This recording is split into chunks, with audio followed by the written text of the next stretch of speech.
प्यारे छात्र छात्राओं, आज मैं साथ लेकर आया हूँ आप लोगों के लिए पद पाठ। एक शुभकामना के साथ कि आप परीक्षा में अधिकतम अंक प्राप्त करेंगे। तो चलिए मंगल कामना के साथ यह पाठ शुरू किया जाए। इस पाठ के कवि का नाम तुलसीदास। तुलसीदास के विषय में आपने पढ़ा होगा कि तुलसीदास अपने काल के बहुत बड़े समन्वयवादी कवि माने गए हैं। बहुत बड़े, सबों को मिलाकर चलने वाले। उस समय हमारे समाज में बड़ा विघटन था। आपस में सब धर्म के नाम पर विवाद कर रहे थे। तुलसी ने उस विवाद को दूर कर सबों के बीच प्रेम अपनापन स्थापित करने का काम किया। साथ ही राम की भक्ति के माध्यम से अपना विकास, अपना जीवन सफल करने का प्रयास किया। तो इस तरह तुलसीदास को अभी आप पढ़ेंगे कि तुलसीदास भक्ति काल के श्रेष्ठ में भी आप कह सकते हैं श्रेष्ठतम कवि थे। तो इनका जो पद आप लोगों को दिया गया है, उस पद का वस्तुनिष्ठ प्रश्नोत्तर अभी पढ़ना है। सबसे पहले आपको देखना है तुलसीदास का जन्म कब हुआ था।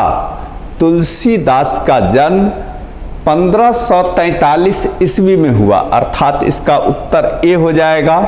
और अतिरिक्त में जान लीजिए तुलसीदास का जन्म उन्मुक्त मूल में हुआ था, जिसको गांव घर की भाषा में सतैसा ग्रह कह लीजिए, उसमें हुआ था। और वह बड़ा विचित्र काल है, वह बड़ा दुर्घट काल माना जाता है, बड़ा अशकुन का काल होता है। लेकिन ऐसे प्रतिकूल काल में जन्म लेने के बाद भी तुलसीदास महान से महानतम बन गए। खैर उन बातों को छोड़ना है, अभी तत्काल आपको देखना है तुलसीदास का जन्म कब हुआ था। तो तुलसीदास का जन्म 1543 ईस्वी में हुआ था। तुलसीदास का जन्म कहाँ हुआ था? तुलसीदास का जन्म राजापुर, बांदा, उत्तर प्रदेश। ये सब ध्यान रहे कि इन लोगों ने, अर्थात भक्ति काल के कवियों ने अपने जीवन वृत्त के संदर्भ में बहुत कुछ नहीं लिखा है। विद्वानों ने अनुसंधान के आधार पर जो बताया उसी को लेकर हम चलते हैं। तो विद्वानों के, अधिकतर विद्वानों के मुताबिक इनका जन्म राजापुर, बांदा, उत्तर प्रदेश में हुआ और आपकी किताब में भी यही है। तो इसका उत्तर ए हो जाएगा। तुलसीदास का निधन कब हुआ था? तुलसीदास के निधन के विषय में आपने सुना होगा। संवत 1680 गंग के तीर, श्रावण शुक्ला सप्तमी, तुलसी तजो शरीर। सावन महीना, सप्तमी तिथि, 1680 विक्रमी संवत। उस विक्रमी संवत में आप यदि 57 वर्ष घटा देंगे तो आपको 1623 हो जाएगा। आपकी किताब में 1623 है, गलत नहीं है, सही है। ईस्वी सन और विक्रमी संवत में 57 वर्ष का अंतर होता है। तो इस हिसाब से इनका जन्म 1623 में हुआ। तुलसीदास का मूल नाम क्या था? तुलसीदास का मूल नाम राम बोला। इसलिए कहा जाता है कि जन्म के समय कुछ लोगों का कहना है कि तुलसीदास रोने के बदले राम राम बोलते हुए ही जन्म लेते, यानी जन्म के समय उन्होंने रोया नहीं बल्कि राम नाम का उच्चारण किया, इसीलिए इनका नाम पड़ गया राम बोला। तुलसी का मूल नाम क्या था? तो राम बोला, ये हो जाएगा इसका उत्तर। तुलसी की माँ का नाम क्या था? तुलसी की माँ का नाम हुलसी। उसके विषय में कहा जाता है कि तुलसीदास ने एक पत्र लिखा रहीम को। उस रहीम के पत्र में उन्होंने लिखा, हुलसी सुत तुलसी चाहत है कछ और। इसके आधार पर विद्वानों ने यह स्पष्ट कर दिया कि तुलसी की माँ का नाम हुलसी था, अर्थात बी इसका उत्तर हो जाएगा।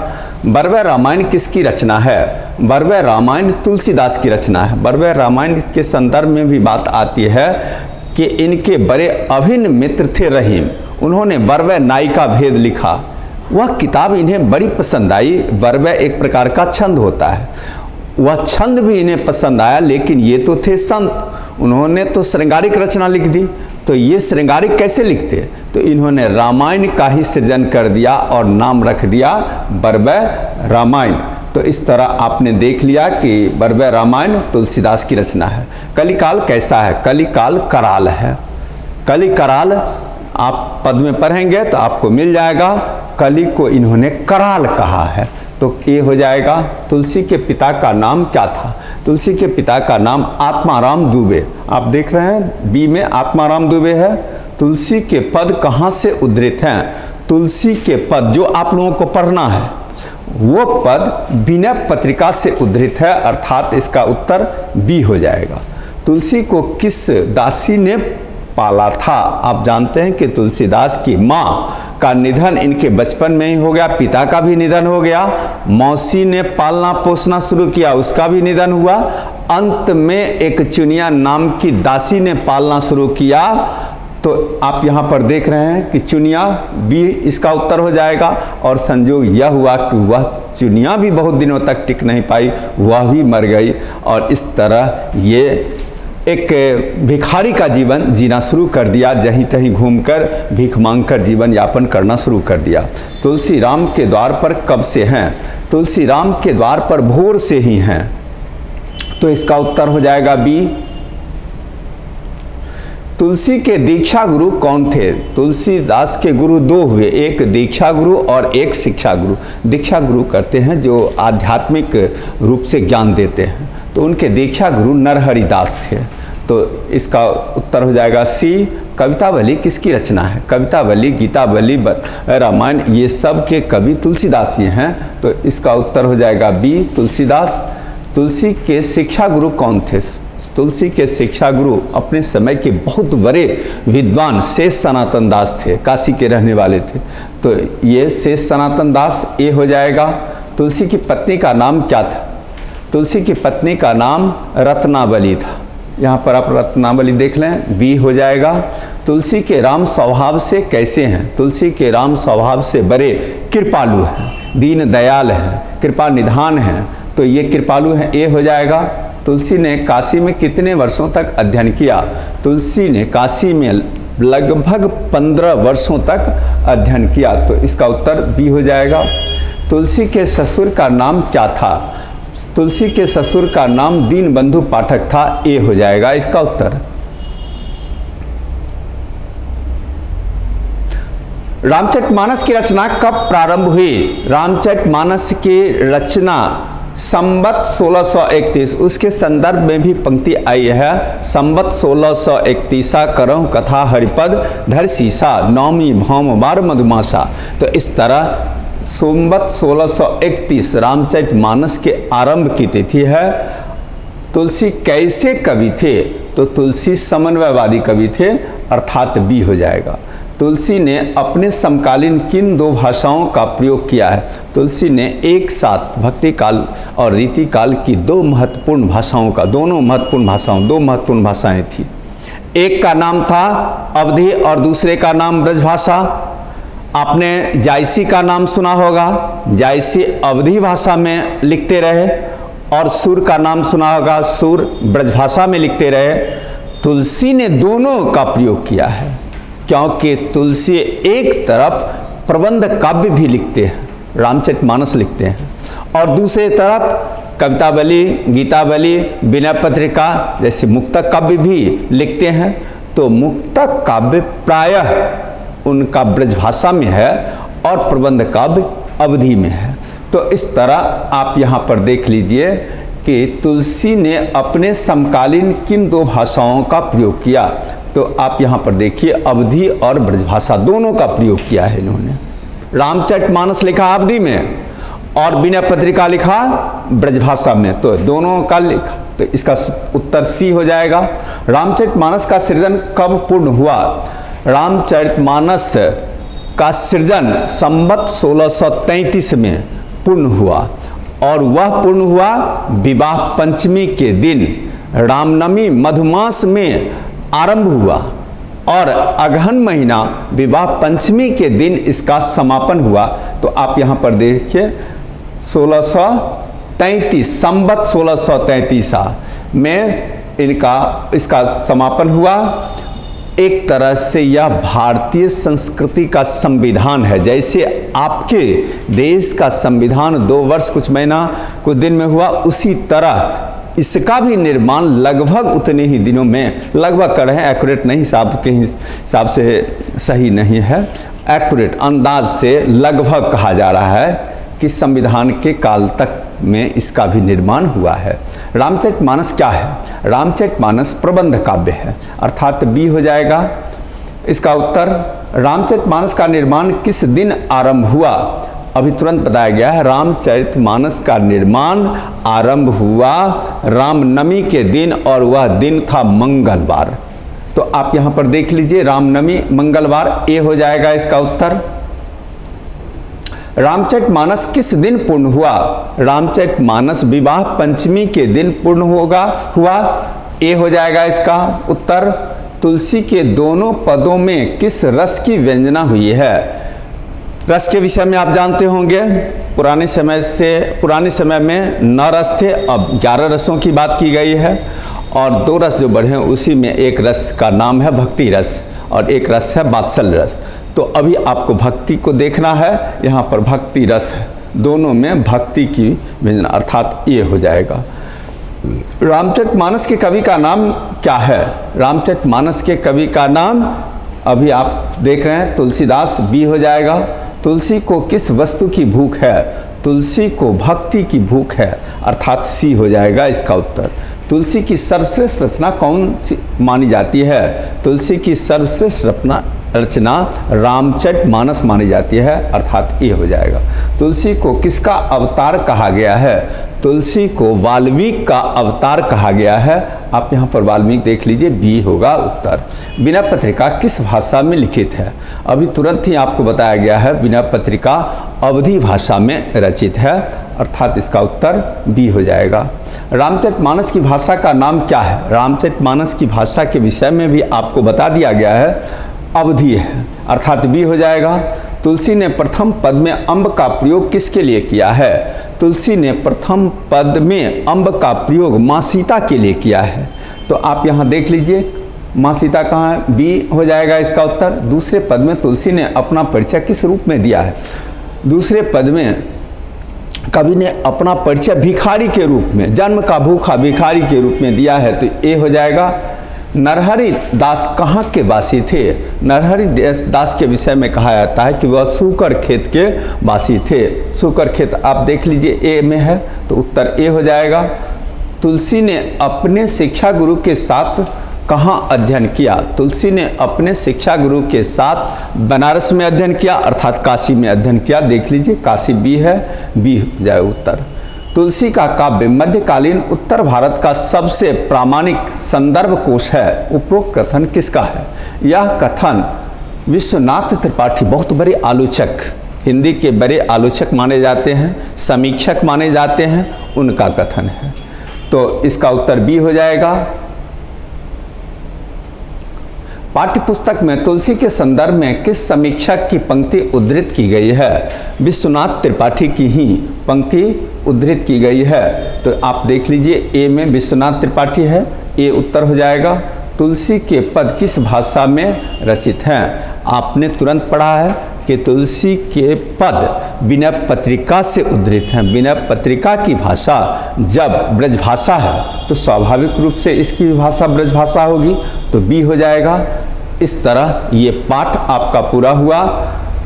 आप अभ्यास करेंगे, बढ़िया से अभ्यास करेंगे। उस अभ्यास में यदि कठिनाई होती है तो आप आंसर शीट का उपयोग करेंगे। आपकी सुविधा के लिए आंसर शीट दे दिया गया है। इस तरह ये पाठ पूरा हो गया। मंगल कामना के साथ आप ये पाठ पूरा कीजिए और फिर एक नया पाठ आरंभ भी कर लीजिए। वह पाठ है छप्पे। इस छप्पे पाठ के कवि का नाम नाभादास। ये बड़े भक्त कवि तो थे, लेकिन अपने आप में एक बड़े समीक्षक कवि भी माने जाते हैं। इन्होंने एक बड़ी महत्वपूर्ण रचना लिखी, उसका नाम है भक्तमाल।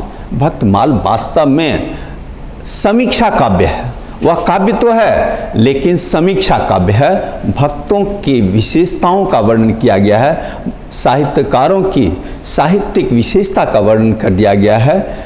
200 लगभग 200 भक्तों अर्थात भक्त कवियों के कविता की विशेषताओं का वर्णन किया है। इस तरह से ये समीक्षा कवि माने जाएंगे। भक्ति काल के एक बड़े अनोखे किस्म के ये कवि माने जाएंगे। इनका मूल्य, इनकी विशेषता अपने आप में कुछ अलग किस्म की है। तो खैर आप यहाँ विषय वस्तु पर आए। नाभादास का जन्म कब माना जाता है? नाभादास का जन्म 1570 ईस्वी माना जाता है। पहले ही बता दिया गया है कि एक्यूरेट पता नहीं है। विद्वानों ने खोज कर जो दिया, आपकी किताब में जो लिखा हुआ है उसी को आप मान कर चलिए, क्योंकि आप देखेंगे दूसरी किताबों में तो दूसरे ढंग की भी बात आ गई है। तो वैसी स्थिति में आपकी किताब में जो बात है उसी को आप फिलहाल मानिए। तो 1570 ईस्वी में इनका जन्म हुआ, अर्थात ए इसका उत्तर होगा। नाभादास के कब तक जीवित रहने का प्रमाण है? नाभादास के 1600 ईस्वी तक जीवित रहने का प्रमाण है। मरे कब इसका सही अंदाजा तो नहीं लगता है, लेकिन 1600 तक जीवित होने का प्रमाण है, इसलिए 1600 तक इनका जन्म काल माना जाता है, जीवन काल माना जाता है। नाभादास का जन्म स्थान कहाँ माना जाता है? नाभादास के विषय में कहा जाता है कि इनका जन्म दक्षिण भारत में हुआ। तो यहाँ पर आप देख लीजिए, दक्षिण भारत बी हो जाएगा इसका उत्तर।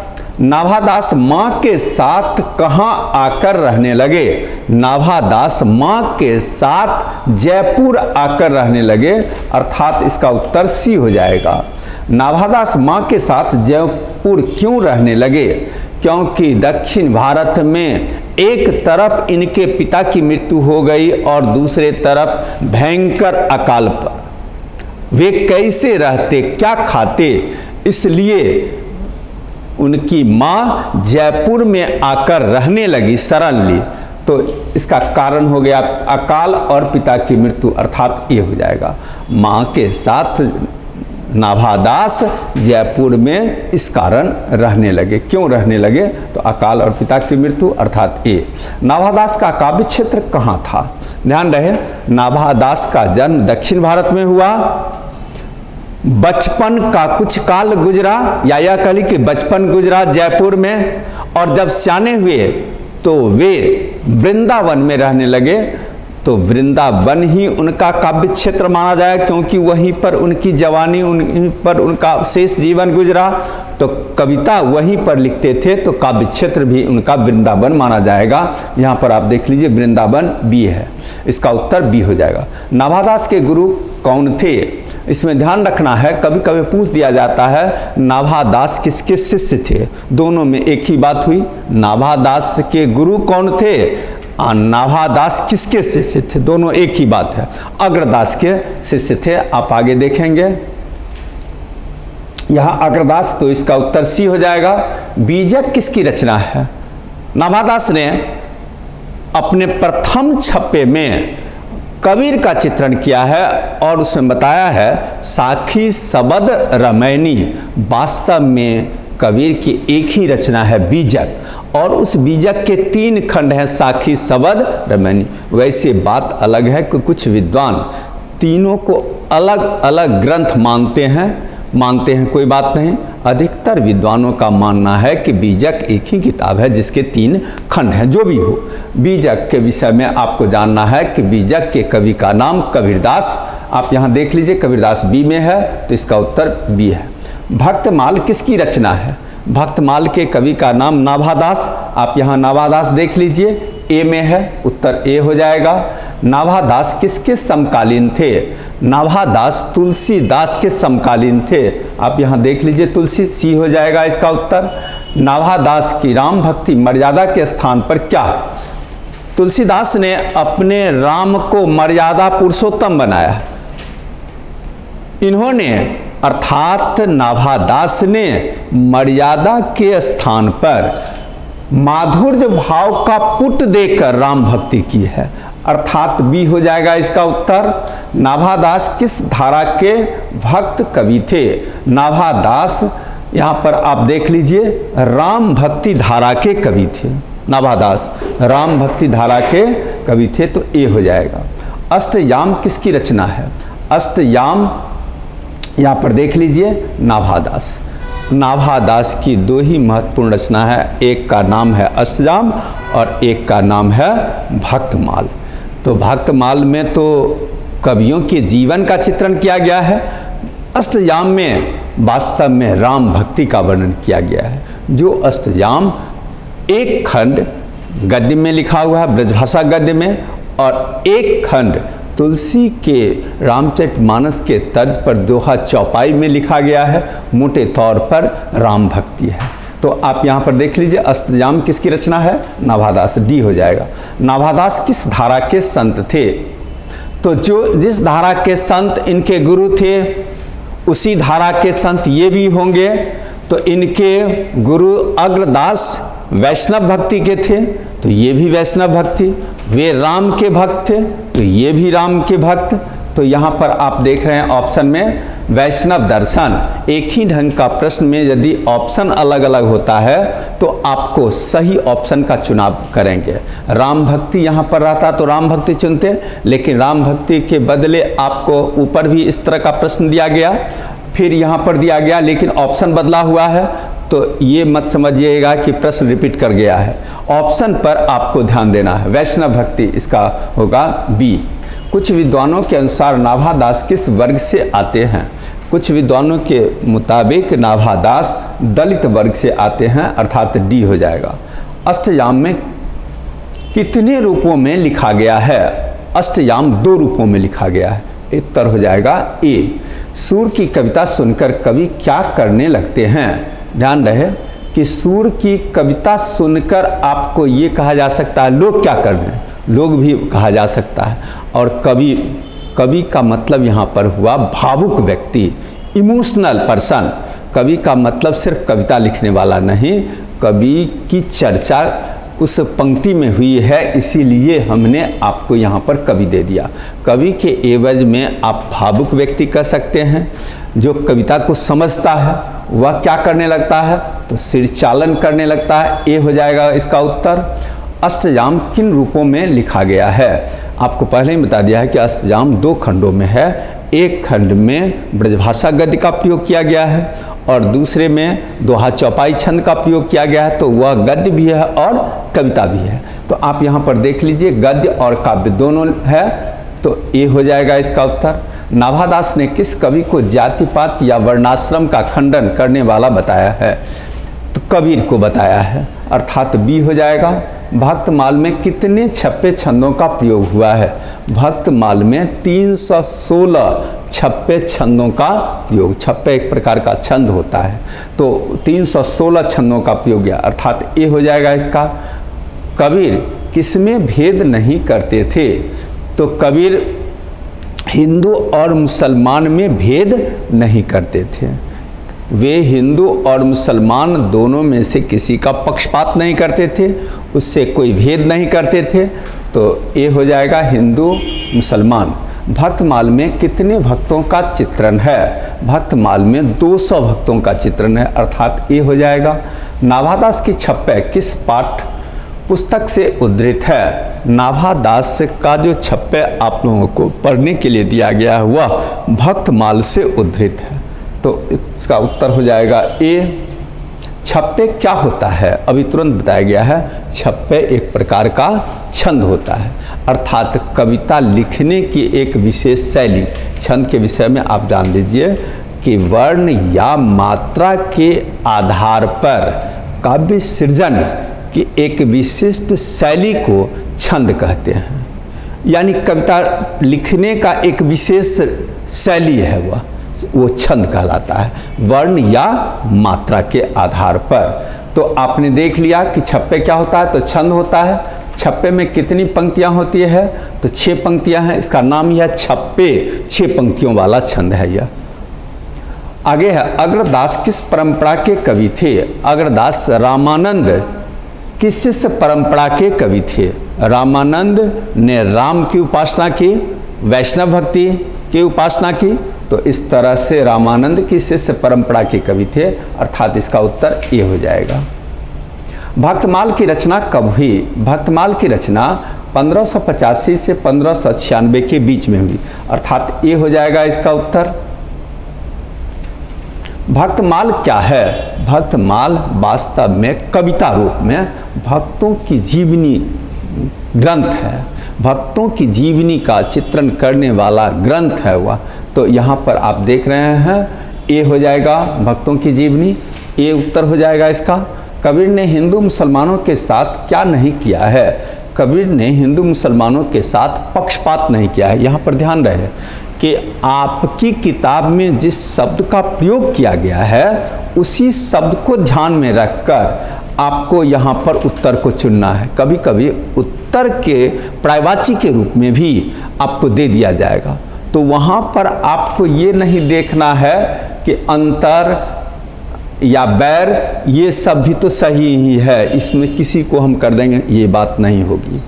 आपकी किताब में जो शब्द आया है उसको आप ध्यान में रखेंगे, तो पक्षपात शब्द का प्रयोग आपकी किताब में आया है, इसीलिए उत्तर हो जाएगा ए। अंतर आप जो यहाँ पर इसका पर्यायवाची लेकर लेंगे ये नहीं चलेगा। नाभादास के अनुसार किसकी कविता सुनकर लोग सिर चालन करते हैं? आपने पढ़ा होगा, सूर की कविता सुनकर लोग सिर चालन करने लगते हैं, सिर झुलाने लगते हैं, मस्ती से झूमने लगते हैं। सिर चालन का मतलब केवल सिर झुलाना नहीं, सिर हिलाना नहीं, बल्कि मस्ती से झूमने लगना। कविता में कभी कभी विशेष अर्थ आता है, तो सिर चालन का मतलब मस्ती से झूमना, केवल सिर हिलाना नहीं। तो सूर की कविता सुनकर लोग सिर चालन करने लगते हैं, भावुक व्यक्ति। भक्तमाल किस छंद में रचा गया है? तो आपको बता दिया गया है कि भक्तमाल छप्पे छंद में रचा गया है, तो सी इसका उत्तर हो जाएगा। कबीर ने किसे अधर्म कहा है? कबीर ने भक्ति विमुख को अधर्म कहा है। भक्ति विमुख जो कुछ भी है वो कितनों बड़ा धर्म है, वह वास्तव में धर्म नहीं है, अधर्म है। तो ये हो जाएगा इसका उत्तर। किसके सामने योग यज्ञ तुच्छ है? भजन के सामने योग यज्ञ दान व्रत ये सब तुच्छ है, तो इसका उत्तर हो जाएगा ए। नाभादास किसके प्रशिष्य थे? प्रशिष्य का मतलब हुआ एक तो ये अग्रदास के शिष्य हुए, अग्रदास किसके शिष्य हुए? तो कृष्णदास पैहारी के, अर्थात शिष्य को प्रशिष्य कहेंगे या फिर गुरु को प्रगुरु कहेंगे। तो आपको यदि ये पूछा जाए कि नाभादास के प्रगुरु कौन थे, तो कृष्णदास पैहारी। नाभादास किसके प्रशिष्य थे? तो कृष्णदास पैहारी, अर्थात ये होगा उत्तर। प्रशिष्य का अर्थ आप समझ गए होंगे, यानी शिष्य के शिष्य। एक तो शिष्य थे ये अग्रदास के, अग्रदास भी इनके शिष्य थे, इसीलिए प्रशिष्य हो गए कृष्णदास पैहारी के। सूर की कविता कौन सुन सकेंगे? सूर की कविता विमल बुद्धि वाले सुन सकेंगे, निर्मल बुद्धि वाले ही सुन सकेंगे, तो ये हो जाएगा उत्तर। भक्तमाल को नाभादास के शील सोच आदि का क्या माना गया है? भक्तमाल को नाभादास के शील सोच आदि दर्पण माना गया है, अर्थात ये शील सोच आदि का दर्पण माना गया है, ये हो जाएगा इसका उत्तर। नाभादास किस काल के कवि हुए? नाभादास भक्ति काल के कवि हुए। वर्णाश्रमी और सदर्शनी से कबीर ने क्या नहीं रखा है? कानी नहीं रखा है, अर्थात ये हो जाएगा। इस तरह यह पाठ आपका पूरा हो गया। अभ्यास करेंगे और अभ्यास में सहयोग लेंगे इसका, तो इस तरह आपका यह पाठ पूरा हो गया। अगले पाठ तक के लिए अब अलविदा लेना होगा, दूसरे पाठ में मिलेंगे फिर हम लोग। तब तक के लिए आपको धन्यवाद, विशेष शुभकामना के साथ कि परीक्षा में आप अच्छा से अच्छा अंक प्राप्त करने का अभ्यास करेंगे। धन्यवाद।